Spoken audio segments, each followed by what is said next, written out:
era town clerk bwe yawa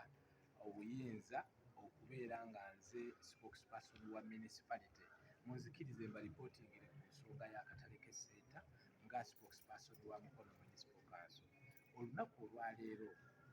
tusazeewo nga council okutwaliza awamu okubeera nga tugoberera endowooza ya Solicitor General awamu ne Attorney General gwe tubadde tulinda entakera, era nga council erizolovinze n'esalawo nti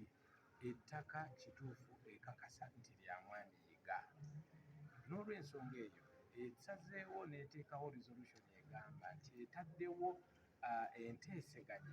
wakati wa Mwami Gongobe Enterprises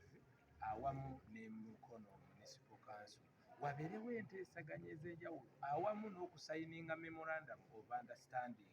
egenda okuyamba Mukono Municipal Council okugenda maaso etya.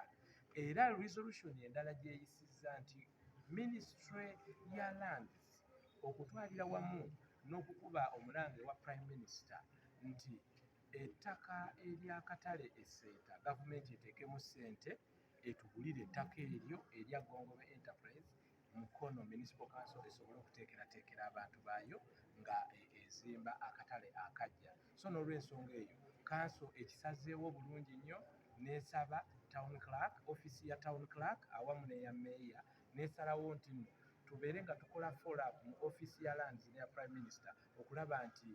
gavumenti etugulira ettaka eryo eritabadde eryaffe okumala ebbanga eryo lyonna tusobole okuzimbirako abantu akatale.